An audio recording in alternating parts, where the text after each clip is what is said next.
Этот фланец на 200 и все, и камин уже можно на 200 трубу использовать, либо на 180. Далее, что хочу отметить, что здесь также в комплекте поставляется рамка каминная. Мы ее там тоже также потом покажем.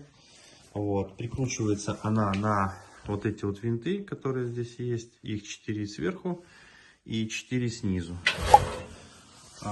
Также здесь есть возможность вот, регулировки посадки двери.